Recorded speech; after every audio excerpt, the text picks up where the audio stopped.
right? And so I was raised in a family that was very much, inspiring, and we were raised to really go big or go home. I mean, if you're going to go for something, you don't just half-ass it. I couldn't think of a better word to use. I know there's a better way to say that, but I couldn't right at the minute. That's probably how it would have been worded in my house, and that's why I couldn't get anything else. You don't have anything about anything. You go for it with everything that you are. And if you're going to go after it with everything that you are. Practice, do what you ever. And if you are going to get pie in your face, you're going to get pie in your face in a way that you are going to blow people's minds. You are going to do it so terribly that people are like, whoa. And you're going to own it. Because you're going to grow the strength that you are powerful. Now, we all make mistakes, and it's okay to make mistakes in front of people, so that way you're not too scared to try new things and do amazing things in this world. I have this insert from a book that I read by Amy Schumer, who's a famous comedian, and it's called The Girl with the Lower Back Tattoo. This is not a spiritual book, so I really don't want you to read it and think, oh my God, Tisha read this book? Oh my goodness. However, there's a part in it that I really liked, and I wanted to share it with you. It's about her bat mitzvah and how she had done so much preparation to learn the Hebrew. And at a young age of 13, she learned that Hebrew and also turned it into music and decided she was going to sing it for everybody. Clearly, she had a very rambunctious spirit at an early age. And she wanted to recite it, and she wanted to do with singing. And what the bat mitzvah is a rite of passage. It's a ceremony representing the coming of age, and it's about the becoming a woman, in the Jewish religion. And she goes on to say it this way.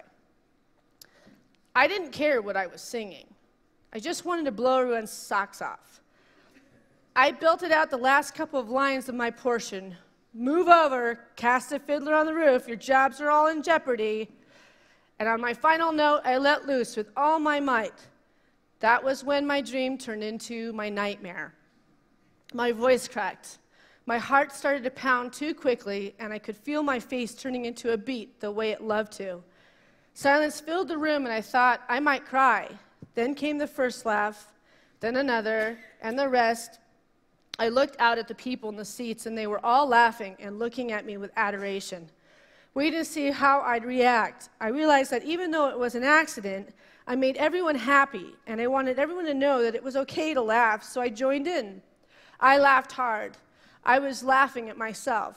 We were all laughing together, a real laugh that went on for a while. I'm pretty sure that's why I officially became a woman that day.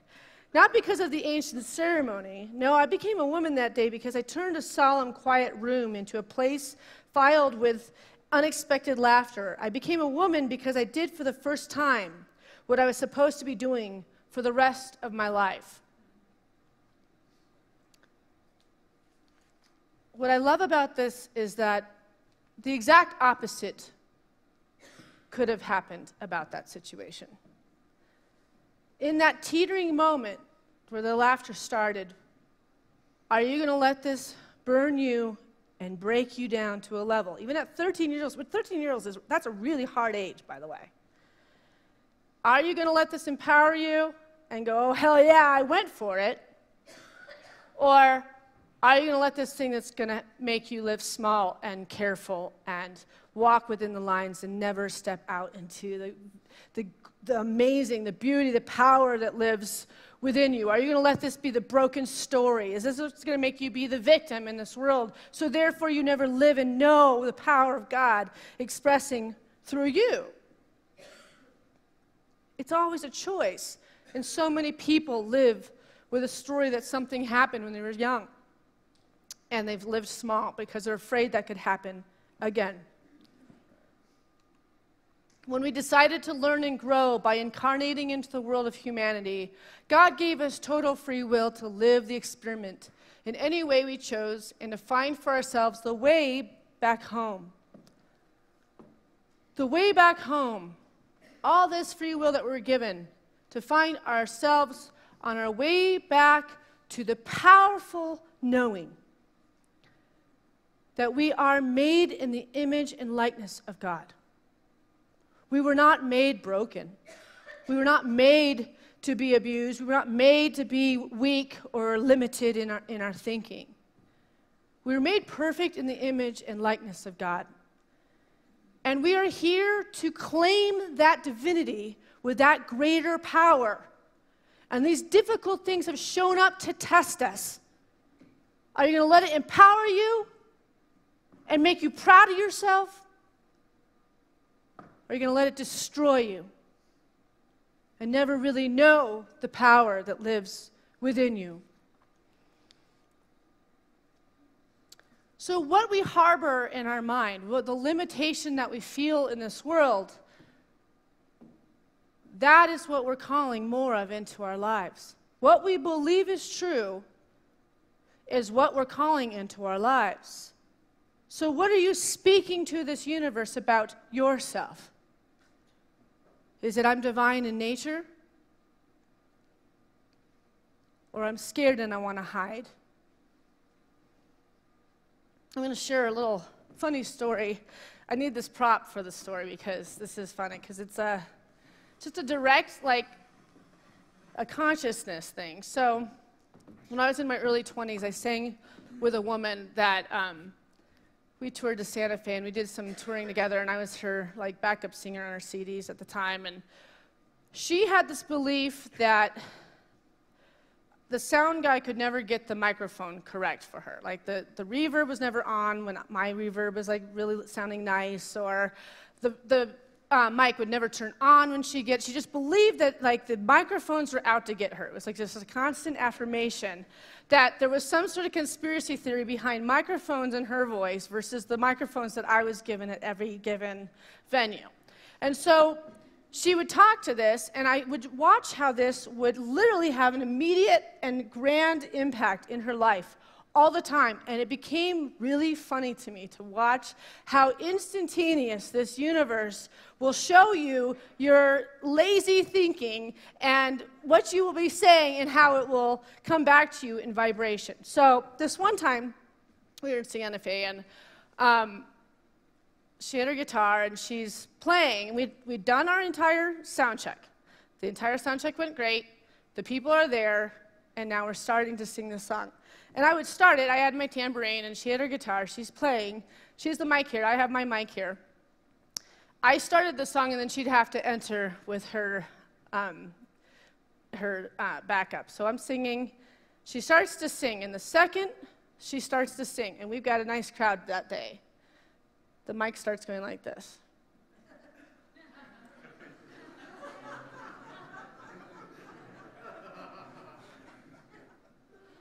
And then the mic just starts dropping down like this. It just starts to fall like that. And then the thing slips out like this. It falls to the ground. But it was only at the moment when it got to here. I was done for. I'd been on tour with her for a week. I had it up to here, and I just started laughing. I could not stop laughing. I could feel spirit going, ha, ha, ha, like this. So it's fun to see the humor of, the universe, because the universe has a very silly sense of humor. So I want to leave you with this quote from the Bible, and it says it this way in Philippians 4:6.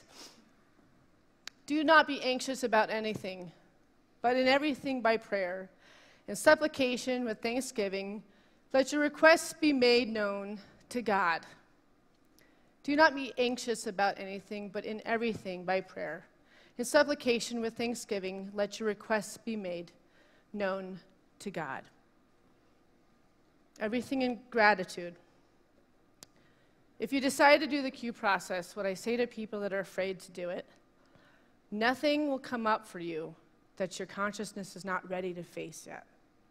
To the depth that you are on your journey is to the depth you will be matched with the things that you're ready to heal in your shadow. There's nothing that you might not know. If there's something out there and you don't want to really find it, it will not appear if it's not meant to be, and it's not going to break you.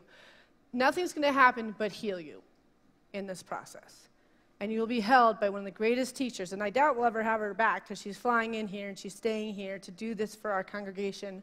And I'll be there, and Mike and I will be taking it as well with you. But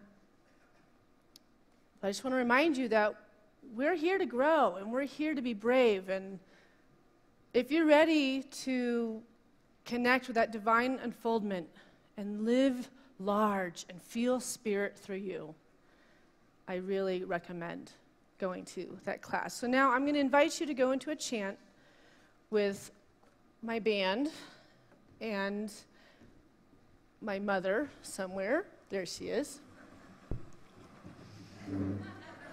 Always your shadow. You're not my shadow. She said it, not me. No, I'm just kidding. I'm just teasing. Okay, so we're just going to do some chanting. We're going to chant an affirmation, and we want to invite you to join us with the chant.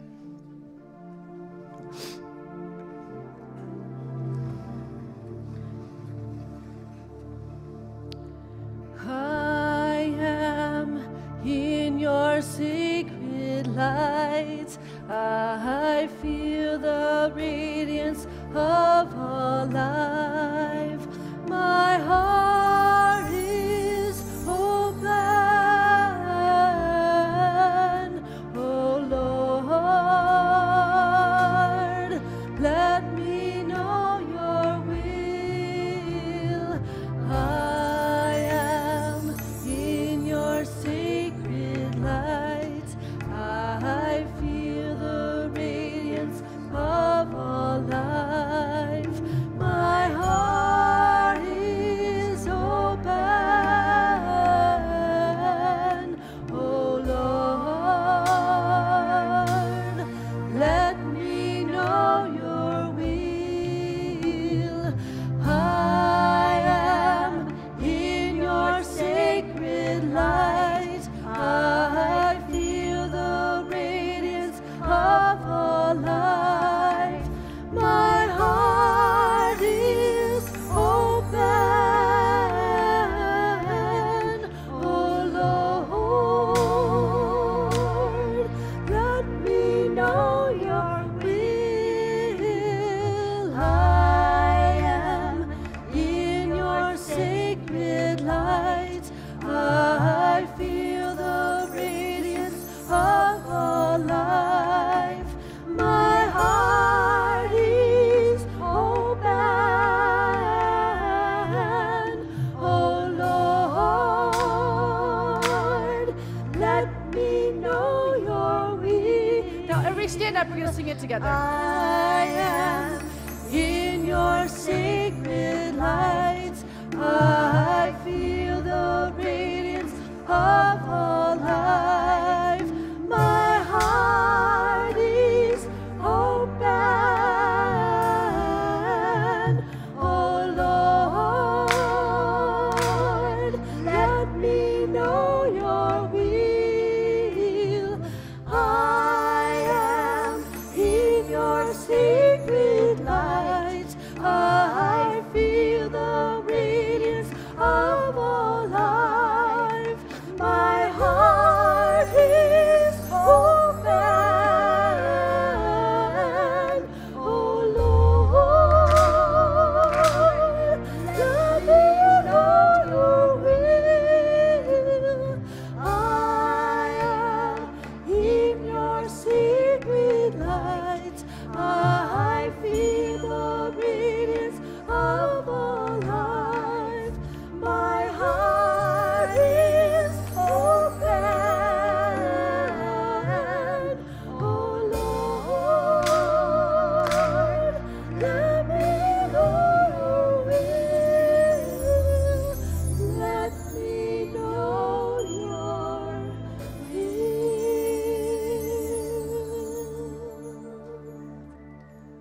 And so it is. Amen.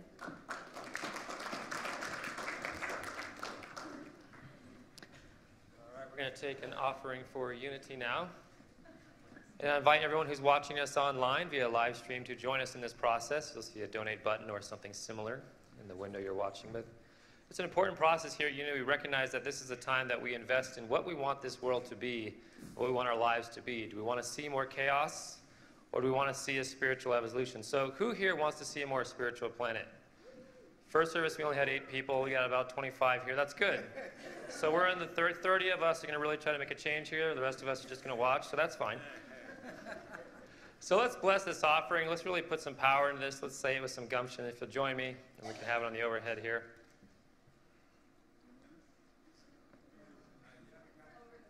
There we are. If you'll say it with me, divine love through me blesses and multiplies all that I have, all that I give, and all that I receive because I give. All right, and we have a special guest musician here, Carlo. If you recognize him, he's our guitarist that's usually up here. He's going to do a solo for us, and if you see him around, you can call him CeeLo. That's a nickname that he has, and it works well. So enjoy this beautiful song he has for us.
Thank you, Carlo. Appreciate that. It was beautiful.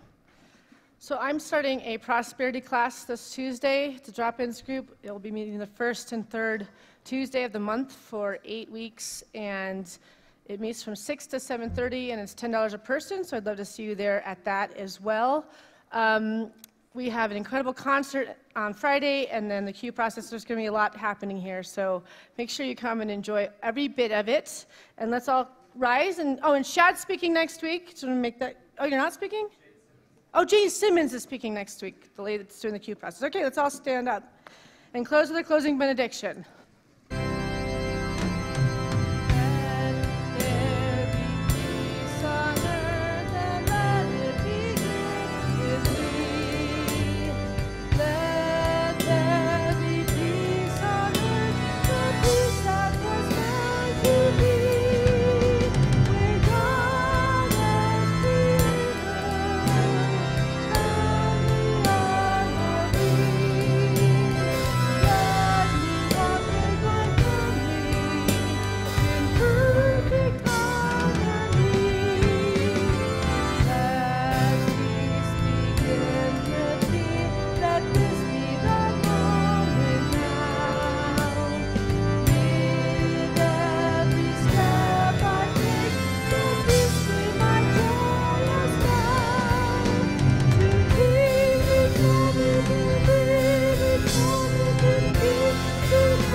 When's the last time you looked under your bed to see what's living there?